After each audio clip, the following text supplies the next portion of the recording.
हरिः ओम् श्रीगुरुभ्यो नमः। हरिः ओम्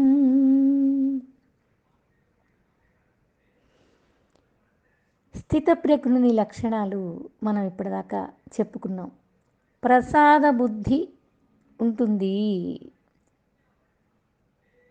ప్రసాద బుద్ధి అంటే ఏమిటి అంటే తామరాకు మీద నీటి బొట్టులాగా ఉంటాడు, ప్రసన్నంగా ఉంటాడు,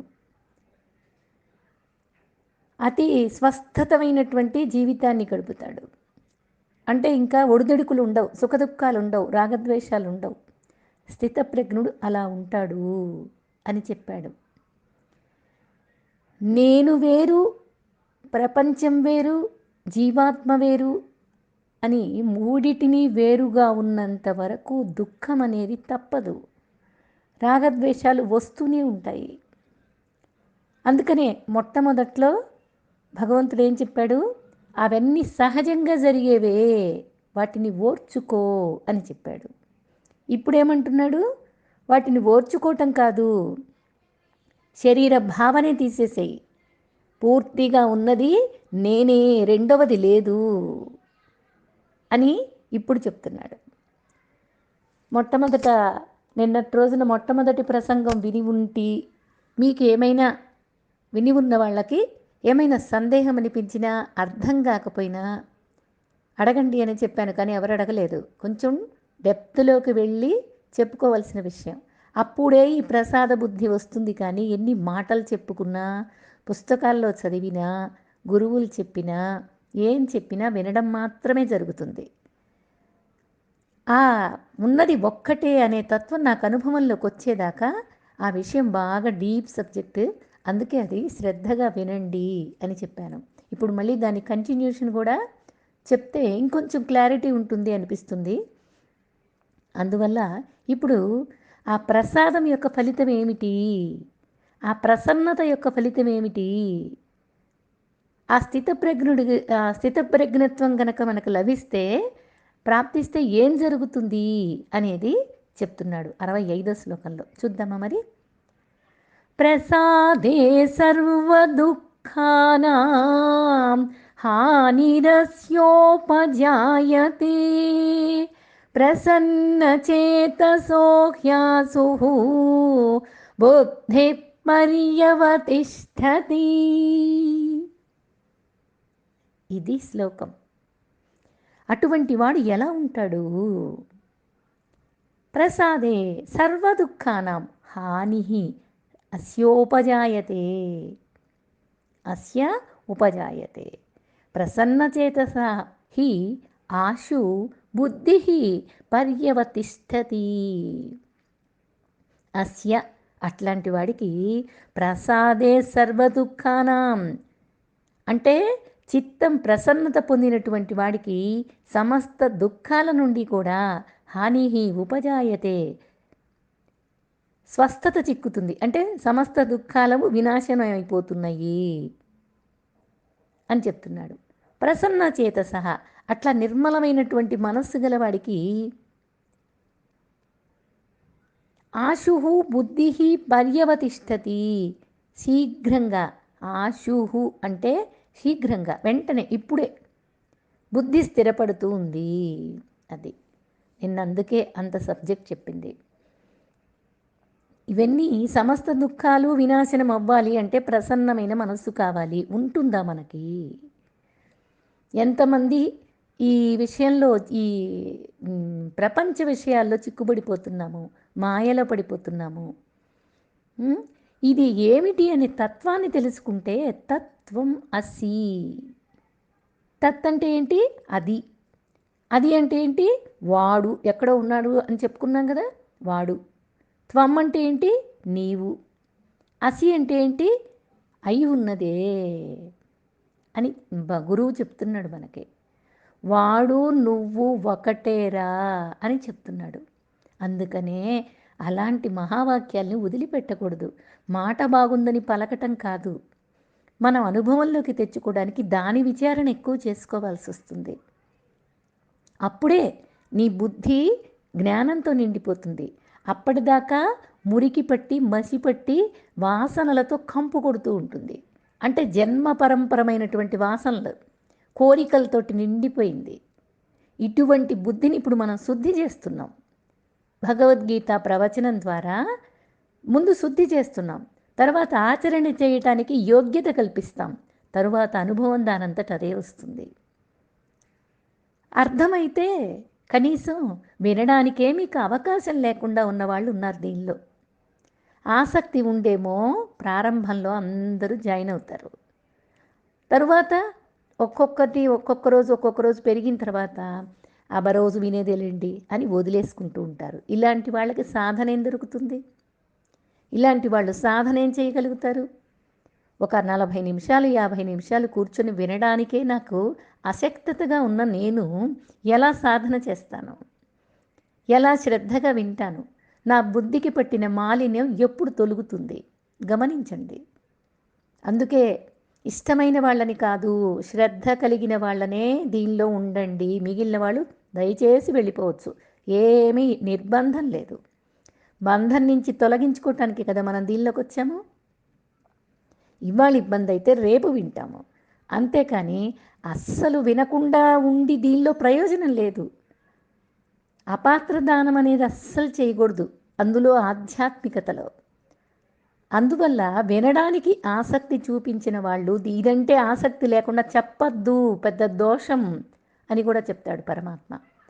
అందులో ఇటువంటి ఆత్మతత్వాన్ని గురించి చెప్పుకుంటున్నామంటే ఇది మామూలు విషయం కాదండి. ఎంతో బుద్ధి శుద్ధిపడాలి, మనస్సు శ్రద్ధగా ఏకాగ్రత కుదరాలి. అటువంటి వాళ్ళకే ఈ ప్రసాద బుద్ధి అనేది లభిస్తుంది. లేకపోతే లభించదు. అసలు అర్హత లేని వాళ్ళకి ప్రసాదం ఎక్కడొస్తుంది మనకి? అందుకే దీని గురించి చెప్తున్నాడు చూడండి. ఏంటి ఈ 25వ శ్లోకంలో, నీకు ప్రసాదం లభ్యమైనట్లయితే ఏం జరుగుతుంది? ప్రసాదం అంటే తినే ప్రసాదం కాదండి, నిన్న చెప్పుకున్నాం. ప్రసాద బుద్ధి, ప్రసన్నత, నిశ్చలత, స్థిరత, ఇవన్నీ చెప్పుకోవచ్చు. మనస్సు అప్పుడు ఏమవుతుంది? నిర్మలత్వం వస్తుంది. జీవితంలో విలువైనటువంటి ఔన్నత్యం లభిస్తుంది. ప్రసాదే సర్వ దుఃఖానాం హానిరస్యోపజాయతే, దుఃఖాలన్నీ తొలగిపోతాయి. ఏ విషయాలు మనల్ని కదిలించలేవు అటువంటి వాణ్ణి.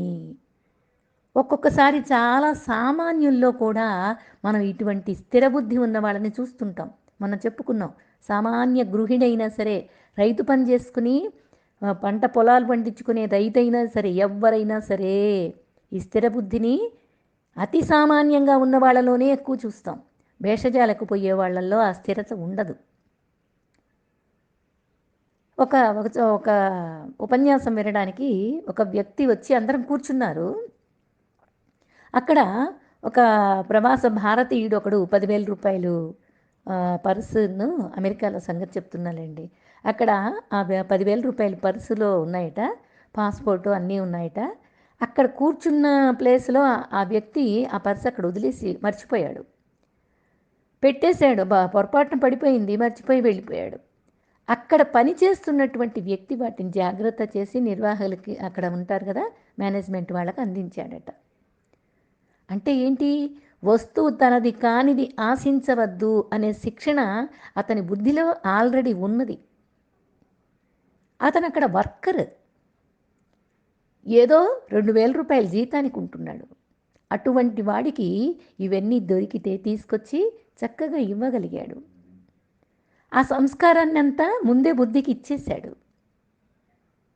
దానివల్ల అవతల వ్యక్తి బాధపడతాడు, అవి లేకపోతే ఇబ్బంది పడతాడు అనే జ్ఞానం ఇతనికి ఉన్నది. అదే ముందుగా కావాల్సింది ఆధ్యాత్మిక లక్షణం. ఎవరిని నొప్పించకుండా ఉండేటటువంటి విషయం ముందు నా బుద్ధిలో కదలాలి. ఎవ్వరికీ అపాత్ర దానం చెయ్యకూడదు అనేటటువంటి విషయాన్ని బాగా తెలుసుకోవాలి. అందువల్ల ఈ ఆధ్యాత్మిక లక్షణంలో ఏమిటి అనంటే, ముందు ఎదుటి మనిషిని, ఎదుటి వ్యక్తిని, నీలో ఉన్న మనస్సుని, నీలో ఉన్న లక్షణాలని మొత్తాన్ని, సందర్భాన్ని, సమయోచితంగా ఆలోచన చేయగలిగినటువంటి సమర్థత కలిగి ఉండాలి. అటువంటి వాడికే ఈ లోతైన విషయం అర్థమవుతుంది, అనుభవం అవుతుంది. పైపైన వినేసేసి, చెవులతో వినేసేసి, ఈ చెవితో విని ఆ చెవులతో వదిలేసే వాళ్ళకి ఎలా అర్థమవుతుందండి? మొదట్లో చెప్పుకున్నాం, మీకు గుర్తుందో లేదో. గురువులు ఆధ్యాత్మిక బోధ చేసి ఎవరు ఎట్లా వింటున్నారు, ఒక శిష్యుడంటే బాగా ప్రేమ చూపించేవాళ్ళట గురువులు. ప్రేమ చూపించి ఆ వ్యక్తికి తెల్లవారుజామునే లేచి అతనికి సాధన చెప్పటం, అతన్ని సాధన చేయించటం అన్నీ చేసేవాడట. అందరికీ ఈర్ష్య కలిగింది, మిగతా శిష్యులందరికీ. వాళ్ళందరూ అడిగారు, ఆ శిష్యుడు వాడంటే నీకెందుకు ఇష్టం, మేమంటే ఎందుకు ఇష్టం లేదు? ఇది మీకు రాగద్వేషాలు కాదా? ఈ రాగద్వేషాలు ఉండకూడదని మాకు చెప్తున్నారు, మీరు అలా చేస్తున్నారు అని చెప్పేసి అడిగారట. అడిగితే గురువుగారు చెప్పిన విషయం ఏంటంటే, సరేరా అందరు కూర్చోండి, నేను చెప్పేటప్పుడు శ్రద్ధగా వింటున్నారా అని అడిగితే, వింటున్నాం స్వామి, మీరేం చెప్తే అది శ్రద్ధగా వింటున్నాం అని అందరూ ఏకబిగిన పలికారు. అయితే సరేరా అందరూ విన్నారు కదా అని, ఎవరు ఎలాగ వింటున్నారో నేను ఇప్పుడే చూపిస్తా మీకు అని చెప్పేసేసి ఆయన దగ్గర ఉండేటటువంటి దర్భపుల్లకి మంత్రించాడు. మంత్రించారే, మీకు ఏ ఇబ్బంది కలగదు ఈ దర్భపుల్ల వల్ల. మీరు విన్న విషయాన్ని మీరు ఎలాగా అనుభవిస్తున్నారో, ఎలా చేస్తున్నారో నేను చూపిస్తాను, మీకు ఇప్పుడే చూపిస్తాను అని చెప్పేసి ఆ దర్భని చెవిలో పెట్టారట. చెప్పాను ఇంతకుముందు, కొత్త వాళ్ళు ఎవరైనా ఉంటే మళ్ళీ వింటారేమో అని చెప్తున్నాను. ఆ దర్భని చెవిలో పెడితే వీళ్ళందరికీ కూడా చెవిలో నుంచి మళ్ళీ పక్క చెవిలోకి వచ్చేసింది. కుడి చెవిలో పెడితే ఎడం చెవిలో నుంచి బయటికి వచ్చేసింది ఆ దర్భపుల్ల. అంటే ఏంటనమాట, వీళ్ళు విని వదిలేస్తున్నారు మీరు అని చెప్పాడు. కొంచెం ఏకాగ్రతగా ఉన్నటువంటి వాళ్ళు ఉన్నారు, వాళ్ళకి దర్భ పెట్టినప్పుడు వాళ్ళకి నోట్లో నుంచి వచ్చేసిందట, చెవులో నుంచి కాకుండా నోట్లో నుంచి దర్భపుల్ల వచ్చేసింది. అంటే ఏంటనమాట, వీడు బాగా వింటాడు, విని ఎక్కడ పడితే అక్కడ, ఎవరికి పడితే వాళ్ళకి వీడికి తెలిసిన విద్యనంతా చెప్తూ ఉంటాడు. అందుకే అపాత్రదానం చేయకూడదు అనే పదం ఇందాక వాడాను, అర్థం చేసుకోండి. ఆధ్యాత్మిక రంగంలో ఆసక్తి లేని వాళ్ళకి ఈ విషయం చెప్పకూడదు అని శాస్త్రం విధించినటువంటి నియమం. వీడేం చేస్తాడు, ఎక్కడ పడితే అక్కడ మాట్లాడేస్తూ ఉంటాడు. ఆచరణ కాదు, మాట్లాడుతూ ఉంటాడు. ఎందుకంటే శ్రద్ధగా విన్నాడు, విషయం చెప్పడం బాగా చేతనైంది, అందుకని ఎక్కడ పడితే అక్కడ చెప్తాడు. కుటుంబ సభ్యులకు కూడా చెప్పకూడదండి ఆసక్తి లేకపోతే. కుటుంబం నా వాళ్లే కదా, కాదు, అలా చెప్పకూడదు. నువ్వు ఆచరణ చెయ్యాలి అంతే. లేదు, అడిగితే చెప్పకుండా ఉండకూడదు, ఇది కూడా శాస్త్ర నియమమే. అలాగా ఈ ముఖ్యంగా నేర్పించేటటువంటి శిష్యుడికి కూడా అలాగే దర్భ పెడితే ఆయన లోపలికి వెళ్ళిపోయిందట, బయటికి రాలేదు. ఏ ఇంద్రియంలో నుంచి బయటికి రాలేదు. అంటే ఏంటి, పూర్తిగా శ్రద్ధగా విని లోపల బుద్ధి దాకా తీసుకెళ్ళి అనుభవిస్తూ ఉంటాడు వీడు. అందుకే వీడికి ఇంత శ్రద్ధగా నేర్పిస్తాను నేను. అర్థమైందా మీకు ఇప్పుడు అని చెప్పేసి గురువుగారు అడిగారట. అందుకని చెప్పేసి ఆధ్యాత్మిక విషయంలో ఆ బుద్ధిలో జ్ఞానం కలగాలి అనేటటువంటి శ్రద్ధ కలిగిన వాళ్ళకే ఇవన్నీ కలుగుతాయి. ప్రసన్న చేతసో హ్యాసు బుద్ధి పర్యవతిష్టతి. ఇటువంటి బుద్ధి కలగాలంటే నిజానికి సామాన్యులకే ఉంటుంది ఇది. ఎంతో చదువుకొని గొప్ప గొప్ప వాళ్ళమని చెప్పుకునే వాళ్ళల్లో కూడా ఇటువంటి గొప్ప బుద్ధులు కనబడవు, కరువైపోతున్నాయి. ఈ ప్రసన్న చేతసో హ్యాసు బుద్ధి పర్యవతిష్టతే అంటే మనస్సులో ప్రసన్నత ఉన్నటువంటి వాడికి ఎటువంటి అలజడి కలగకుండా, ఇతర కారణాల వల్ల ఏ దుఃఖము అతన్ని ఇబ్బంది పెట్టకుండా, ఆ విధమైనటువంటి నిర్మలమైన మనస్సు బుద్ధిలో నిశ్చలంగా ఉంటుంది. అన్ని కార్యక్రమాలు నిర్వహించుకుంటూ ఉంటాడు, చాలా శాంతంగా ఉంటాడు, నిర్మలంగా ఉంటాడు. అట్లా ఉండవచ్చు అని పై 2 శ్లోకాలు కూడా ఇదే భావాన్ని వ్యక్తం చేసినాయి. అంటే 64, 65. ఇప్పుడు ఈ 65వ శ్లోకంలో మనకి కావాల్సింది ఏమిటి అనంటే, ఇంక తెలుసుకుందాం, విచారణ చేయటానికిలాగా తెలుసుకుందాం. ఆలోచించగలిగే మనస్సు అడగకుండా భగవంతుడు మనందరికీ ప్రసాదించేశాడు. భగవంతుడు అనుగ్రహించినటువంటి మనస్సుతో మనం ఆనందంగా జీవించడం అనేది మన ఆలోచన విధానం మీద ఆధారపడి ఉంటుంది. అంతే కదా, అందరికీ అలాగే కదా, కొత్తగా స్పెషల్గా ఎవరికి ఏం లేదు. ఆనందంగా జీవించటం అనేది నా ఆలోచన విధానం ఎలా ఉందో అలా ఉంటుంది. నాకు తృప్తి పడే మనస్సు ఉంది, ఇంకా కోరికలు ఏముంటాయి? కనిపించిన షాపు కల్లా వెళ్ళాలనే ఈషణాత్రయ బాధ లేదు, నాకేం దుఃఖం ఉంటుంది? ఒకవేళ రాగద్వేషాలు ఏమన్నా వచ్చినాయి, నేను విచారణ చేస్తే మనస్సు దెబ్బకి నా మాట వింటుంది, నాకేం కష్టం ఉంటుంది? నా ఆలోచన విధానం ఎలా ఉంటుందో దాన్ని బట్టి ఆధారపడి ఉంటుంది. ఒక విశిష్టమైనటువంటి అతిథిని మన ఇంటికి ఆహ్వానిస్తామనుకోండి, అంటే ఈ ప్రసాద బుద్ధి ఎలా వస్తుంది అంటే దానికి చెప్తున్నాను. విశిష్టమైనటువంటి అతిథిని మన ఇంటికి ఆహ్వానిస్తే అతడు అంగీకరిస్తే ఎంతగానో పొంగిపోతాం, వస్తానంటే. అలాగా వస్తాను అన్నాడు భగవంతుణ్ణి. నిన్న గుర్తు తెచ్చుకోండి, థర్డ్ పర్సన్ని తీసుకొచ్చి నేనులో కలిపేశాను, ఫస్ట్ పర్సన్లో కలిపేశాను. ఇంకా విడిగా లేదు, ఏదీ లేదు, నేనుగా మిగిలిపోయాను. అప్పుడు ఆ గెస్ట్ని మనం పిలిచినప్పుడు ఆ థర్డ్ పర్సన్ని తీసుకొచ్చి నా లోపల కలపాలి అంటే ఏం చేసుకోవాలి? నేను ఆ గెస్ట్ మన ఇంటికి వస్తాడు అని అనుకున్నప్పుడు ఇంటిని ముందు శుభ్రం చేస్తాను, అలంకారం చేస్తాను, పూర్తిగా శుద్ధం చేసేటటువంటి కార్యక్రమంలో నిమగ్నమైపోతాను. మరి మామూలు వ్యక్తిని పిలిస్తే ఇల్లు శుభ్రం చేస్తే ఆత్మారాముడు నీ ఆత్మను నీ లోపల ప్రవేశించే ముందు మన బుద్ధిని ఎలా శుద్ధి చేసుకోవాలి? ఆల్రెడీ ఆయన కూర్చొని ఉన్నాడు, నేను మసిబట్టిచ్చేసాను కదా, రాగద్వేషాలతో నింపేశాను కదా, అజ్ఞానంతో మలినం చేసేసాను కదా, వీటన్నిటినీ శుద్ధి చేసుకోవద్దా? మరి ఎంత పవిత్రంగా ఉంచుకోవాలి బుద్ధిని? అదే నేను చెయ్యాల్సినటువంటి సాధన, తపస్సు, యోగము, జ్ఞానము, ఇదంతా సాధన. బాగా ధూళి డస్ట్ ఉన్నదంటే అటువంటి ఆసనం అతిథికి వేస్తామా మనం? ఆత్మారాముడు స్థితుడై ఉండాలంటే మన అంతఃకరణ ఎంత పరిశుద్ధమై ఆలయంగా మార్చుకోవద్దా? క్షేత్రము క్షేత్రజ్ఞుడు అని చెప్తారు. క్షేత్రమేది అంటే శరీరం, క్షేత్రజ్ఞుడెవరు అంటే భగవంతుడు. అర్థం చేసుకోండి. అంటే ఏంటనమాట, ఆలయం అంటే శరీరం, లోపల భగవంతుడు అంటే ఆత్మ. శరీరాన్ని శుభ్రం చేసుకుంటే లోపల పదిలంగా పూజాధికాలన్నీ కూడా లోపల ఆత్మారాముడికి జరిగిపోతాయి. రోజు శుభ్రం చేయాల్సిందే. అందుకనే దేవో భూత్వా దేవం యజేత, దేవుణ్ణి పూజించే ముందు నువ్వు దేవుడి కావాలి. పూజించే ముందు నువ్వు దేవుడివైతే అప్పుడు ఆ పూజా విధానం సక్రమంగా సాగుతుంది. నువ్వే దేవుడి కావాలయ్యా అంటుంది, చెప్తుంది, శాస్త్రమే చెప్తుంది. అందుకే పూజకు ముందు స్నానం చేస్తాం, తిలకం దిద్దుతాం, విభూతులు పెడతాం, శుద్ధమైనటువంటి వస్త్రధారణ చేస్తాం. ముందు శుద్ధి, తరువాత సిద్ధి. సాధన సాధ్యాలు రెండు బుద్ధిలోనివే.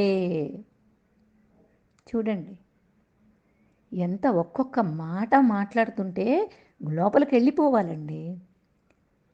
సిద్ధి బుద్ధి, ముందు శుద్ధి చేస్తాం, శుద్ధి చేస్తే తర్వాత ఏమవుతుంది? సిద్ధిస్తుంది. సిద్ధించింది దేనిలో? సిద్ధించింది బుద్ధిలో సిద్ధించింది. ఇవన్నీ జరగాలంటే విఘ్నాలు లేకుండా నీ సాధన జరగాలి. విఘ్నాలు లేకుండా చేసేవాడు ఎవరండి? వినాయకుడు. వినాయకుడి భార్యల పేర్లు ఎవరండి? సిద్ధి, బుద్ధి. అర్థం చేసుకోండి. అన్నీ ఏ మాట పలికినా నాలోకే అవన్నీ తీసుకోవాలి. నా దగ్గర వినాయకుడు ఎక్కడున్నాడు? నా మూలాధార స్థానంలో ఉన్నాడు. అక్కడ వినాయకుడి స్థితి, అక్కడ స్థితి అయింది, ఉండేటటువంటి స్థానం అయింది. ఆయన స్థానాన్ని మూలాధారం నుంచి నువ్వు ఆజ్ఞాచక్రం దాకా శుద్ధి చేసుకుంటూ రావాలి. ఈ విషయం అంతా మనకి మళ్ళీ తర్వాత సబ్జెక్ట్లో వస్తుంది. ఈ బుద్ధిలో శుద్ధి కావాలి, అప్పుడైతే సిద్ధిస్తుంది నీకు అనే మాట వాడాను కాబట్టి దాని గురించి వివరణ ఇచ్చాను. దీనికి విఘ్నాలు లేకుండా నీ మూలాధారాన్ని శుద్ధి చేసుకునే ప్రయత్నంలో విఘ్నేశ్వరుడు అక్కడ ఉంటాడు. మూలాధార అధిపతి విఘ్నేశ్వరుడు.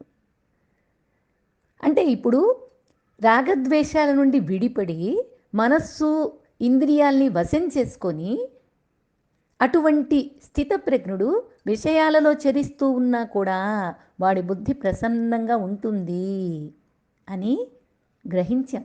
ఇప్పటిదాకా చెప్పుకున్న స్థితప్రజ్ఞుల లక్షణాల్లో ఇలా తెలుసుకున్నాం. అలాంటి ప్రసాద బుద్ధి వైకుంఠ ద్వారం, ఆ తరువాత వైకుంఠ ప్రవేశం, విష్ణుదేవుని దర్శనం అయిపోయింది మనకి. నిజంగా మాట్లాడితే నిన్న ఆ దర్శనం అయిపోయింది. వైకుంఠ ద్వారం, ప్రసాద బుద్ధే వైకుంఠ ద్వారం, బుద్ధిలో జ్ఞానమే వైకుంఠం. ఆ తరువాత ప్రవేశం, జీవుణ్ణి నేను కాదు,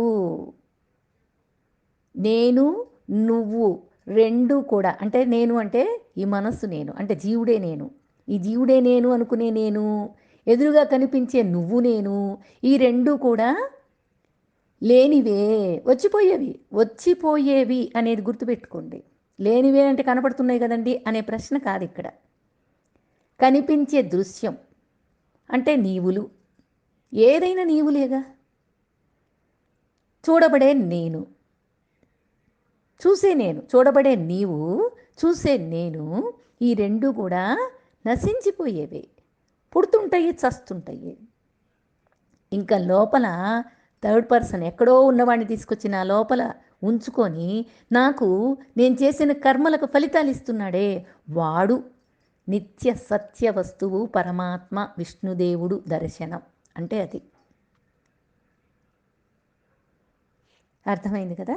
ఆరోగ్యం బాగా ఉంది అంటే అనారోగ్యం లేదనే కదండి అర్థం. స్వస్థత ఉన్న చోట అస్వస్థత ఎలా ఉంటుంది? అస్వస్థతగా ఉంది అంటే అనేక కారణాలు ఉండొచ్చు. మరి స్వస్థతగా ఉన్నావు అంటే ఏంటండి అంత బాగున్నారు అని ఎవరు అడగరు మనల్ని. అస్వస్థతగా ఉంటే ఏమండి బాగలేదా, నీరసంగా ఉన్నారు, అలా ఉన్నారు అని పలకరిస్తారు. ఎందుకంటే ఆ స్వస్థత అనేది స్వభావం. అస్వస్థత వచ్చింది కాబట్టి వెళ్ళిపోతుంది. అస్వస్థతకి కారణాలు తొలగిపోతే అది ఉండదు, స్వస్థతే మిగులుతుంది. అంటే ఏంటి? మిగిలేది ఉన్నది ఏమిటి అంటే స్వస్థత, శాంతత, ప్రశాంతత, సామాన్యం, ఆత్మ, ఎరుక, ఇదంతా ఉన్నది. వచ్చిందేమిటి? అస్వస్థత. శరీరం, జీవుడు, మనస్సు, బుద్ధి, చిత్తం, అహంకారం, ఇంద్రియాలు, పంచభూతాలు, పంచభూత విషయాలు, ఇవన్నీ వచ్చినవి. అర్థం చేసుకోండి, చక్కగా శ్రద్ధగా వింటుంటే మీకు అర్థమవుతుంది. ఇవన్నీ వచ్చినవి. ఉన్నదేమిటి అంటే నేను, స్వస్థత, ప్రశాంతత, ఇదంతా నేను, ఆత్మ. కాబట్టి వచ్చినాయి కాబట్టి వెళ్ళిపోతాయి. వీటిని వెళ్ళి పంపించేయడానికి శుద్ధి చేస్తే పోతాయి. దుఃఖం ఉంది అంటే దుఃఖ కారణాలు ఉన్నాయి అని అర్థం. దుఃఖం ఉందంటే కారణాలు ఏవో ఉన్నాయి. అందరికి అనుభవంలో ఉంది అది. కానీ అందరి దుఃఖాలకి కారణాలు ఒకే విధంగా ఉండవు. కారణాలు భిన్న భిన్నంగా ఉంటాయి. దుఃఖం మాత్రం అందరికీ ఏకమే. రాజుగారికైనా సేవకుడికైనా దుఃఖంలో తేడా ఏముంటుంది? ఎవరికొచ్చినా సరే బుద్ధి బరువెక్కుతుంది, గుండె భారము పెరుగుతుంది, మనస్సు మెలికలు తిరుగుతుంది, కళ్ళల్లో సుడిగుండాలే ఉంటాయి, నీళ్లు తిరుగుతూ ఉంటాయి. ఇదంతా దుఃఖానుభవం. అదే స్థిరమైనటువంటి ప్రజ్ఞ ఉందనుకోండి, వాడికి రాగద్వేషాల పట్ల ఎట్లా ఉంటాడు? తటస్థంగా ఉంటాడు. అంటే ఉదాసీనంగా ఉంటాడు, అంటే సాక్షిగా ఉంటాడు, అంటే చూస్తూ ఉంటాడు. అతనికి ఇష్టాలే ఉండవు. ఏదో పోవడం వల్ల దుఃఖం రాదు, ఏదో ఉండడం వల్ల సుఖము రాదు. విషయాసక్తి నశించిపోవడం వల్ల ఈ విధమైనటువంటి రాగద్వేషాలు స్థితప్రజ్ఞుని బుద్ధిలో మాయమైపోతాయి.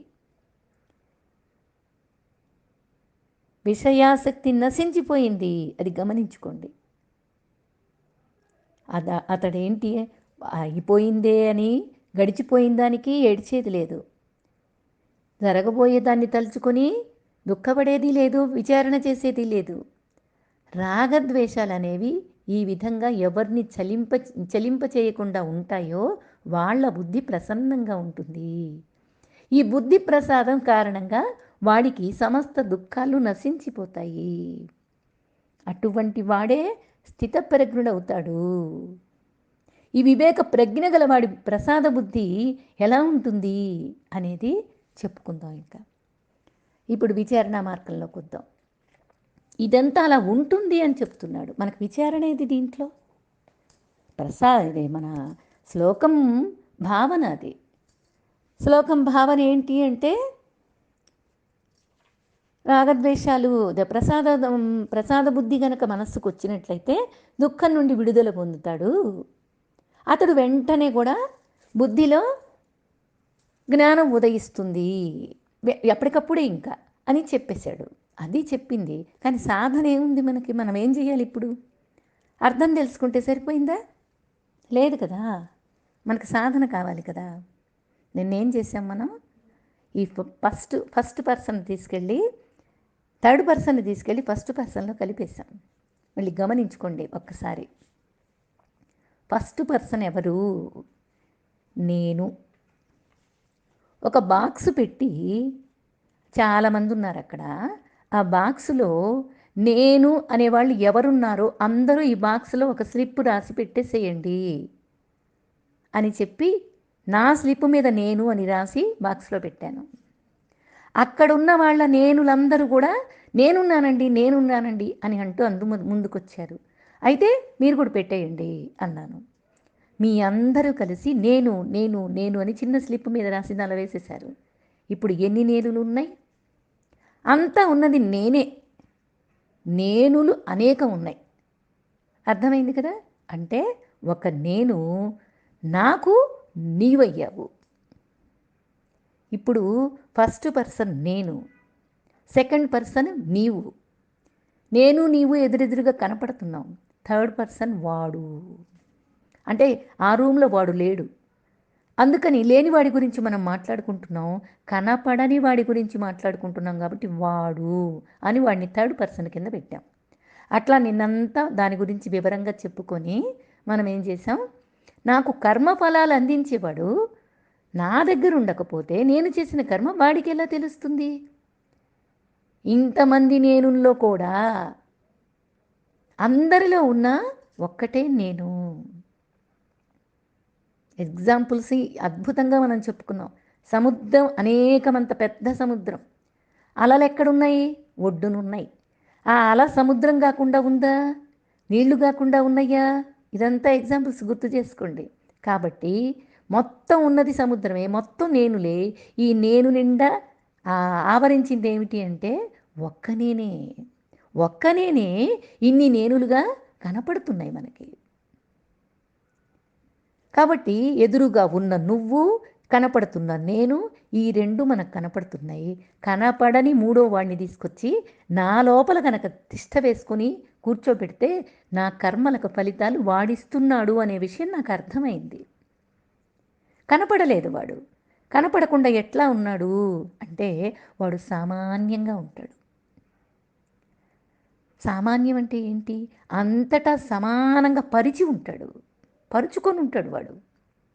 అంటే ఒక ఏనుగులో పెద్ద పరమాత్మ, ఒక చిన్న చీమలో చిన్న పరమాత్మ అలా ఉండదు. ఏ రూపం తీసుకుంటే ఆ రూపంలో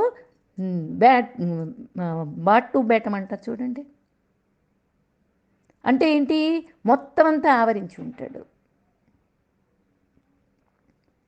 కింద నుంచి నఖసిక్క పర్యంతం ఆ జ్ఞానమే ప్రజ్ఞ ఉంటుంది. నన్ను టచ్ చేశారంటే నాకు ఎక్కడ తెలుస్తుంది అంటే అంతా ఎక్కడ టచ్ చేసినా తెలుస్తుంది కదా. నిద్రపోతున్నా సరే టచ్ చేస్తే నాకు లోపల జ్ఞానం ఉంది, ప్రజ్ఞ ఉంది, అందుకని తెలుస్తుంది నాకు. ఏ రూపం తీసుకున్నా అంతటా సమానంగా పరుచుకొని ఉంటాడు. అట్లా మొత్తం అంతా ఆవరించుకొని ఉండేవాడు ఈ శివుడిలో, బ్రహ్మలో అంతటా కూడా ఉంటాడు. విష్ణువులో అంతటా ఉండేటటువంటి వాడు ఎవరయ్యా అంటే వాడే ఆత్మ. సామాన్యంగా ఉంటాడు అంతటా. వీడిలో విశేషమేం కనపడదు. సామాన్యంగా ఉండడం అంటే ఏమిటి? మామూలుగా ఉండటం. వాడికి ఏ అతిశయాలు లేవు, ఏ విశేషాలు లేవు. ఇంకా ఎలా చెప్పాలి అంటే వ్యోమవత్ అన్నారు. అంటే ఏంటి? వ్యోమవత్ అంటే ఏంటి? ఆకాశం. అంటే పంచభూతాలలో చలనం లేనిది ఆకాశం ఒక్కటే. వాయువు చలిస్తుంది, అగ్ని చలిస్తుంది, జలం చలిస్తుంది, భూమి అదే పనిగా తిరుగుతూ ఉంటుంది. ఆకాశం మాత్రం అచలంగా ఉంటుంది. అందుచేత ఆత్మను మరొక దాంతో పోల్చాలి అని చెప్పాలి అన్నప్పుడు మరొక మార్గం లేక ఆకాశంతోనే పోలిక చెప్తాం. అందుకే ఆకాశవత్ వ్యోమవత్ అని చెప్తారు. విష్ణుమూర్తిని గగన సదృశం అని కీర్తిస్తారు.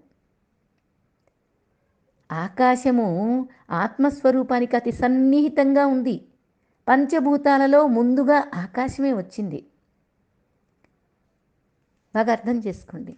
అయినా ఆకాశమే అంతటా వ్యాపించి ఉన్న ఆకాశం జడం. ఆకాశాన్ని గుర్తించే నీవున్నావే, నేను గుర్తించేది నేనే కదా. ఆకాశాన్ని చూడగలుగుతున్నాను, గుర్తించగలుగుతున్నాను. ఆ చూసేవాడు ఎక్కువగా ఉంటే ఆకాశాన్ని చూడగలడా? ఆకాశమే ఎక్కువగా ఉంటుందా? నాలో ఆకాశాన్ని బంధించగలను నేను. తీసుకొచ్చి కళ్ళు మూసుకొని ఇంద్రియాలు కాదు చూసేది. గమనించండి, కళ్ళు చూసేది కాదు. నా లోపల నేను చూడగలను అంటే హిమాలయాల్ని చూడగలను, నయాగరా సముద్రాన్ని చూడగలను. ఇక్కడే ఉంటాను. ఎక్కడ ఉన్నానో అక్కడ హాయిగా దేని కావాలంటే దాన్ని నా లోపలికి తీసుకెళ్ళి కూర్చోబెట్టగలను. ఆకాశాన్ని కూడా నేను గుర్తించగలను. అదే ఆత్మ. ఆ గుర్తించే నేనే ఆత్మ. అది ఎలా ఉంటుంది? శుద్ధం ముక్తం, బుద్ధం ముక్తం. శుద్ధ బుద్ధ ముక్త స్వరూపం అని చెప్తారు. అది ఆత్మస్వరూపం. దాని స్వరూపం అది అసలు. అంటే నా జ్ఞానం పెద్దది. ఈ హిమాలయాలు, ఈ ఆకాశము, ఈ నయాగరాలు ఇవన్నీ చిన్నవి. వీటన్నిటిని నేను నా లోపల చూడగలను కాబట్టి నా లోపల విస్తరించి అంతటినీ కూడా నేను బంధించగలను. అర్థం చేసుకోండి. ఆకాశం అందరికీ అవకాశం ఇస్తుంది అంతే. దీనికి మాలిన్యం అంటదు. ఇది శుద్ధం. అందుకనే దీంతో పోల్చారు ఆత్మని. దాన్ని మలినం చేయాలని ఎవడన్నా అనుకొని ఒకడు చేశాడట ఆ పని. దీన్ని మలినం చేయాలి, దీన్ని ఇంత గొప్పగా చెప్తున్నారు ఆకాశాన్ని అని చెప్పేసి ఆకాశం మీద ఉమ్మేశాడట. అప్పుడు ఏమవుతుందండి? వాడి ముఖం మీద పడుతుంది. చెప్పాలా ఇంకా? కాబట్టి ఆకాశాన్ని మలినం చేసే శక్తి ఎవరికీ లేదు. ఆత్మ అట్లాంటి శుద్ధమైంది. అంత శుద్ధం భగవంతుడు కూడా. ఇది అన్నిటినీ, దేని మలినాన్ని కూడా ఇది అంటించుకోదు. ఇది ముక్త స్వరూపం. ఆకాశం ముక్తంగా ఉంటుంది. అంటే ఏంటి? దేని మీద ఈ ఆకాశం అనేది పడినా దానికి ఏ మలినము అంటదు, శుద్ధంగా ఉంటుంది. అదే ముక్తంగా కూడా ఉంటుంది. ముక్త స్వరూపం. ఏదైనా అంటించుకోకపోతే బంధం లేదు కదా దానికేమి. అందుకని అది ముక్త స్వరూపం. అందుకే ఈ రెండింటికి సమన్వయం చక్కగా కుదిరింది. కానీ బుద్ధ స్వరూపం అనేది దీనికి సమన్వయం కుదరట్ల. శుద్ధ, ముక్త, బుద్ధ అని చెప్పారు కదా. ఆ బుద్ధం అనేది సమన్వయం కావట్లేదు. ఎందుకని? ఆకాశం జడం. దాన్ని గమనించే బుద్ధి నా దగ్గర ఉంది. నేను గమనించేది. ఆ గమనించే జ్ఞానం నేను చైతన్యం. నేను చూస్తున్నాను. అయితే నేను సామాన్యాన్నైతే విశేషం అనుకుని అజ్ఞానంలో పడిపోతున్నాను. ఇది నేను చేసే పొరపాటు. అంతటా ఉన్నదాన్ని నేను, అంతటా ఉండేది సామాన్యం. విశేషం అనుకుంటున్నా నేను సామాన్యాన్నైతే నేను విశేషము అనుకుని ఈ దేహ తాదాత్మ్యం పెట్టుకున్నాను. అక్కడొచ్చి పడ్డాయి నా తిప్పలన్నీ. మనస్సుతోటి, దేహంతో, ప్రపంచంతో బంధం పెట్టుకున్నాను. ఇంకా ఇక్కడి నుంచి కర్మలో అకర్మను చూసేటటువంటి సాధన చెప్తున్నాడు భగవంతుడు మనకి. కర్మ చేస్తాను కానీ అకర్మగా ఉండిపోతాను. నిజానికి అహం అనేది ఏమీ చెయ్యదండి. ఇంతకుముందు కూడా చెప్పుకున్నాం మనం. అహం అనేది ఏమీ చెయ్యదు, లోపల సాక్షిగా అలా ఉంటుంది. ఆకాశం ఏం చేస్తుంది? ఏమీ చేయదు, అన్నిటికీ అవకాశం ఇస్తుంది అంతే. ఇక్కడ నేను కూడా అంతే. నేనేమీ చెయ్యను, అన్నిటికీ శక్తినిస్తాను, అన్నిటికీ చైతన్యాన్ని ఇస్తాను, కదలికనిస్తాను, ఉపయోగించుకునే విధానాన్ని దానికి పరిచేస్తాను అన్నిటి మీద. కానీ ఏమీ చెయ్యను. ఈ అహం నేనుగాడు ఏమీ చేయడని ముందు చెప్పుకున్నాం కదా. ఇంద్రియాల నా దగ్గర ఉన్నాయి, అన్నీ మీదేసుకుంటాడు, వీడి మీద వేసుకుంటాడు. నేను చేశా అని ఇంద్రియాలు నా దగ్గర ఉన్నాయి, ఇంద్రియ విషయాలు ఎదురుగా కనపడుతున్నాయి. ఈ రెండు వాటి అవసరాలు వాటి మీద పడి తీర్చుకుంటున్నాయి. తన్మాత్రలు అన్నాం కదా. బయట విషయాలు అన్ని తన్మాత్రలు, శబ్ద స్పర్శ రూప రసగంధాలు, వీటన్ని తీర్చుకునేటటువంటి ఇంద్రియాలు నా దగ్గర ఉన్నాయి. ఇవన్నీ వాటి పనులు అవి చేసుకుంటుంటే అన్నీ నేను చేశా అని వీడన్నీ మీదేసుకుంటాడు. ఇదొక్కటి చేస్తాడు వీడు, ఏమీ చెయ్యడు. కానీ అన్నీ నేను చేశా అనేది మాత్రం అన్నీ మీదేసుకుంటాడు. ఇది ఒక్కటి చేసి అకర్తృత్వ భోక్తృత్వాలన్నీ మీదేసుకొని అనుభవిస్తుంటాడు. అహం అనేవాడు నామరూప క్రియలుగా ఉంటాడు. నామరూప క్రియలని గ్రహించు ముందు. ఆ నామరూప క్రియలు ఏమిటి అంటే అవి నావి, నేను కాదు. పదాలు బాగా పట్టుకోండి. అవి నేను కాదు, నావి. నామము, రూపము, క్రియ. నేనేమన్నా చేస్తానా? నేను అలా ఉంటానంతే అని చెప్పుకున్నాం. అది ఏంటి అంటే ప్రజ్ఞ. ప్రజ్ఞగా నేను ఉంటాను, జ్ఞానంగా తెలుసుకుంటాను, శక్తిగా మారి అన్నిటికీ అందిస్తాను. అంతే నేను చేసేది. నేను అలా ఉంటా, నేను ప్రజ్ఞ. నేను మరి ఈ నామము, రూపము, క్రియ ఈ మూడేమిటి? నావి, నేను కాదు. అప్పుడు ఏం చేస్తాడు? సంచితాలు వీడు అన్నీ నేను చేశా అని సంచితాలన్నీ మీదేసుకుంటాడు. ఈ నామరూప క్రియలతో కర్మలు చేసి నేను చేశానని భావన చేసి ఇంతకుముందు చేసుకున్నవన్నీ కూడా ఇన్ని జన్మలు ఉన్నాయో ఇంతకుముందు, లేదా జన్మల సంగతి పక్కన పెట్టండి, ఇప్పటిదాకా చేసుకున్న కర్మలన్నీ కూడా నేను చేశానని నా మీదే వేసుకుంటున్నాను. అప్పుడు జ్ఞానం కలిగే అవకాశం ఉంటుందా అసలు? ఇంకా ఎందుకంటే నావిని నేనుగా భావన చేస్తున్నాను. ఇంకా నాకు జ్ఞానం కలిగే అవకాశం ఎక్కడ ఉంటుంది? పూర్తిగా పడిపోయే స్థితి, మాయాస్థితి, అజ్ఞాన స్థితి. అందుకే ఏడుస్తూ ఉంటాను, బాధపడుతూ ఉంటాను, రాగద్వేషాలతో ఉంటాను. కర్తృత్వ భోక్తృత్వాలన్నీ నేను మీదేసుకున్నప్పుడు నేను ఏడవకు ఎవరు ఏడుస్తారు? కానీ వీటిని వేరు చేసేస్తున్నా. నేను వేరు చేసే శక్తి నాకున్నది అనే విషయం తెలుసుకున్నాను. చూడండి, అలా తెలుసుకోకపోతే ఏమిటి నా కర్మ, ఎందుకు ఇలా సృష్టించాడు భగవంతుడు అంటావు. కానీ ఎవ్వడు నిన్నేమి సృష్టించలా, నీకై వచ్చావు, నీవే నీకై వచ్చావు అంతే. వాడెవడో ఎక్కడో లేడు. ఋషులు చెప్తారు, ఏమంటారంటే బ్రహ్మ ప్రత్యక్షమయ్యాడు, సాక్షాత్కారమైంది ఈ సిద్ధ పురుషుడికి అని మనం వింటూ ఉంటాం కదా. ఈ మాటలన్నీ అనుభవజ్ఞులు, ఋషులు చెప్పిన మాట. దీన్ని ఎలా తీసేస్తాం? అర్థం చేసుకోండి. ఎలా తీసేయడానికి లేదు. మరి ఎలా? సాక్షాత్కారం అంటే ఎదురుగా కనపట్టమా? ప్రత్యక్షం అంటే ఎదురుగా ప్రత్యక్షం కావడమా? నిన్న ప్రత్యక్ష ప్రమాణం అనేది చెప్పుకున్నాం, గుర్తు చేసుకోండి. ఇప్పుడు దీన్ని అలా అర్థం చేసుకోవాలి. ఎలాగా? నిన్నటి వరకు దేవుడు అనుమాన ప్రమాణం మనకి. ఎందుకంటే విగ్రహంలో పెట్టిన దేవుడు దేవుడు కాదని చెప్పేశాంగా. వైకుంఠము, కైలాసము, బ్రహ్మలోకం అన్నీ ఎత్తిపడేశాంగా. ఫోటోలు, ఫ్రేములు, పిక్చర్సు, ఏ బొమ్మలైతే ఉన్నాయో అవన్నీ కూడా పాడైపోయినాయిగా. శరీరం పాడైపోయిందిగా. ఇవన్నిటిని తీసి అవతల పడేసేసాం కదా. మరి వాడు ఎలా ఉంటాడు? దేవుడు అనుమాన ప్రమాణం అని తెలుసుకున్నాం అంటే ఎక్కడో ఉన్నాడని. ఇప్పుడు ఏం చేసాం?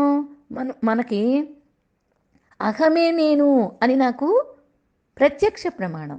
ఎందుకు?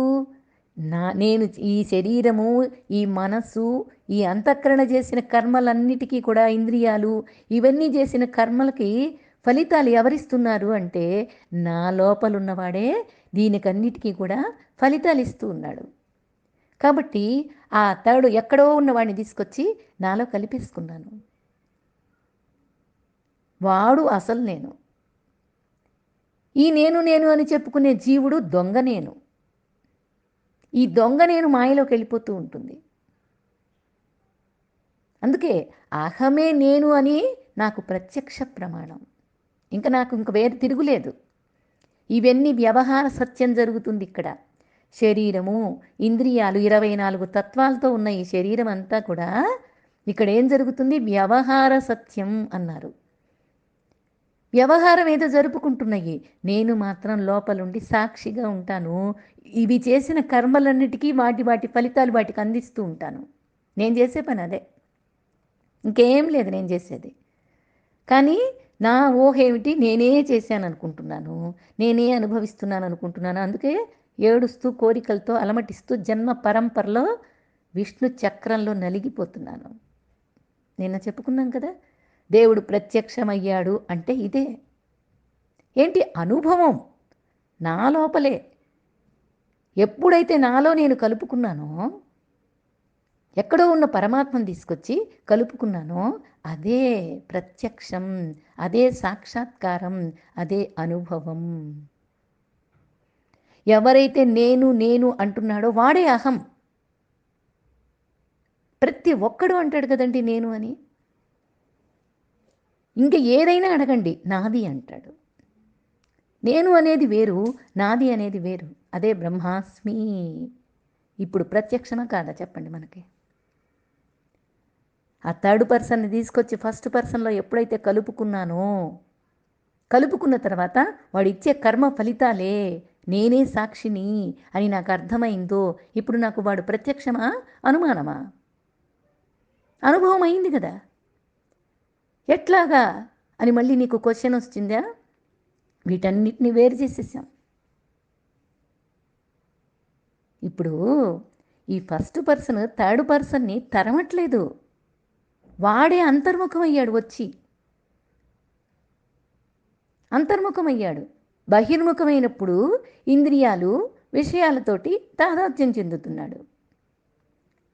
అంటే ఇక్కడ 3 లేవు. మళ్ళీ చూడండి, నేను, నువ్వు, వాడు 3 లేరు, మొత్తం ఒకటి చేసేస్తున్నాం. ఇప్పుడు గమనించండి బాగా.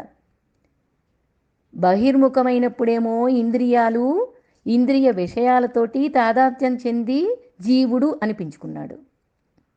ఇప్పుడు అంతర్ముఖమయ్యేమో ఆత్మ అని నాకే అనుభవం అయింది. ఇవన్నిటిని వేరు చేశాను. ఊరికే ఉండి లోపల నాది అని ఎప్పుడన్నా గుర్తు చెయ్యి.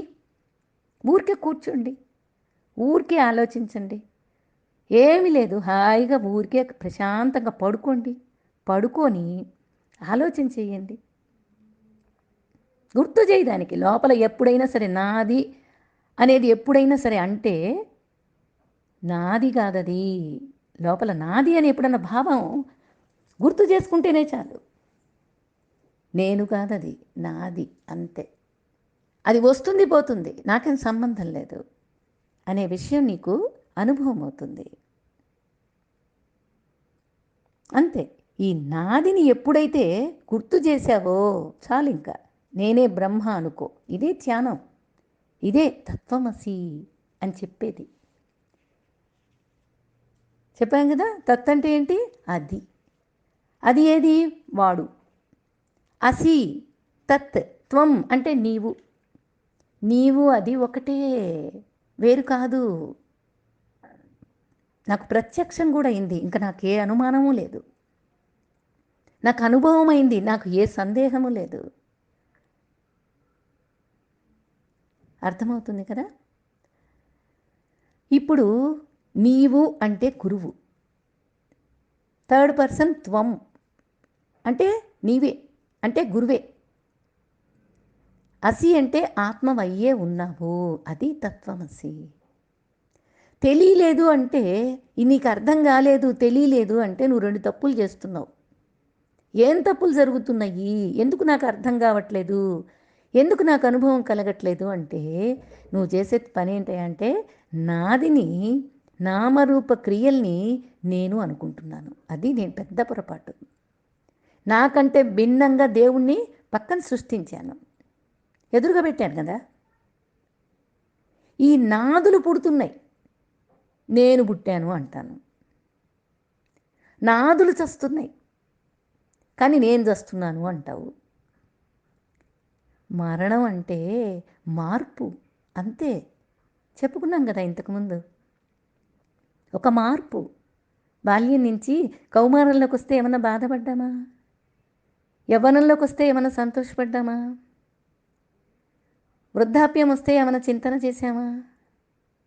జీర్ణమైపోతే తీసి అవతల పారేసామా లేదా వస్త్రాన్ని?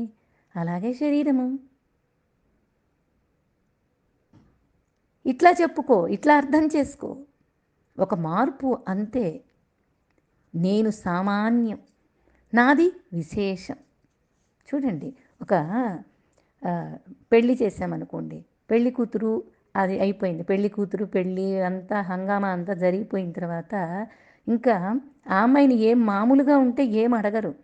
అదే విశేషము, ఏమన్నా విశేషమా అంటారు. పెళ్ళి కాకుండా ఉన్నప్పుడు మామూలుగా ఉన్న ఆ అమ్మాయిని, కన్యని ఏం అడగరు.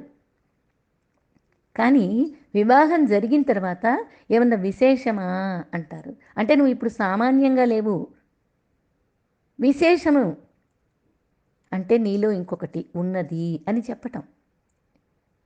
ఇంకో జీవుడు వస్తున్నాడు, అందుకే నీకు విశేషం. నేను సామాన్యం, నేను ఎప్పుడు ఇలాగే ఉంటా. నాలో నేను ఏది కలుపుకోను, నేను కర్తృత్వం మీదేసుకోను, భోక్తృత్వం మీదేసుకోను, ఏ విశేషాన్ని నాలో కలుపుకోను. నేను నేనుగా ఉంటాను. విశేషంతో, విశేషం అంటే ఇక్కడ అర్థం చేసుకోండి, ప్రపంచమంతా విశేషమే. ఇప్పుడు ఆ తల్లి నుంచి బిడ్డ బయటికి వస్తున్నది అని అంటే విశేషమా కాదా? అది పెళ్ళి కాకముందు ఆ అమ్మాయిని విశేషమా అని ఎవరైనా అడుగుతారా? అడగరు, సామాన్యం. అట్లా నాకు దేంతో సంబంధం లేదు, అందుకని నేను సామాన్యం. విశేషంతో వ్యవహారం చేస్తున్నంతసేపు బంధమే, అది వదిలేస్తే చాలు, నేను నేనుగా ఉంటాను. ఇంద్రియాలు నా దగ్గర ఉన్నాయి, విషయాల బయట ఉన్నాయి. ఈ రెండూ కలిస్తే మనసుకి ఒక సంతృప్తి కలుగుతుంది. మధ్యలో నాకేమిటి పని చెప్పండి? అవన్నీ జడాలు, అవన్నీ నాదులు, నేను కాదు. బాగా అర్థం చేసుకోండి. ఇంద్రియాలు మనస్సు తృప్తి పడుతుంటే మధ్యలో నాకు వచ్చింది ఏమిటి అసలు? అందరిలో ఉన్న నేనులు ఇలాగే ఆలోచిస్తాయి, ఇలాగే ఉంటాయి. నువ్వేం చేస్తున్నావంటే వాటిలో ఇమ్మర్స్ అయిపోయి బయటికి వెళ్ళిపోతున్నావు, నువ్వు బహిర్ముఖం అవుతున్నావు. అందువల్ల విశేషాలన్నీ మీదేసుకొని రాగద్వేషాలు అనుభవిస్తున్నావు. నువ్వు ఎలా ఉండాలి? అంతటా ఉన్న ఆకాశంలాగా ఆత్మ అంతటా వ్యాపించి ఉంది, నేనంతా వ్యాపించి ఉన్నాను. అందుకే ఇక్కడ కూర్చున్నా సరే తిరుపతి వెంకటేశ్వర స్వామిని కళ్ళు మూసుకుంటే కూడా చక్కగా దర్శనమిస్తాడు. ఎందుకని? అక్కడికి వెళ్ళక్కర్లేదు, ఆయన నా లోపల తిష్ట వేసుకొని ఉన్నాడు. అందుకనే లోపల కళ్ళు మూసుకున్న ఇంద్రియాలతో చూడటల్లా నేను ఆయన్నే ఆనందంగా చూడగలుగుతాను, ఆనందంగా అనుభవిస్తాను. ఎందుకంటే నాకు ప్రత్యక్షం, ప్రత్యక్షం నాకు.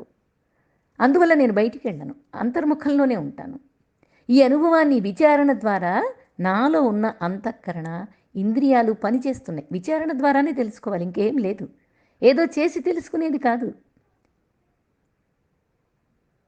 విచారణ ద్వారానే నాలో ఉన్న అంతఃకరణ, ఇంద్రియాలు పనిచేస్తున్నాయి. మనసేమో తృప్తి పడుతుంది, నేను మాత్రం సాక్షిగా చూస్తూ ఏ అనుభవం లేనివాడిగా ఉండిపోయాను అని అనుకోవడానికి నీకేమిటి బాధ? నేను నేనుగా ఉన్నాను. ఎలా ఉంటాడు అలాంటి వాడు? ఎలా ఉంటాడు అంటే నిస్తరంగా సముద్రంలాగా ఉంటాడు. సముద్రంలాగా, అలలు లేని సముద్రంలాగా ఉంటాడు. ఏ అలజడి వచ్చినా సరే విశేషానికే వస్తుంది. నేను, ఈ నేనుకి కర్మ సంబంధం లేదు, జన్మలతో పని లేదు.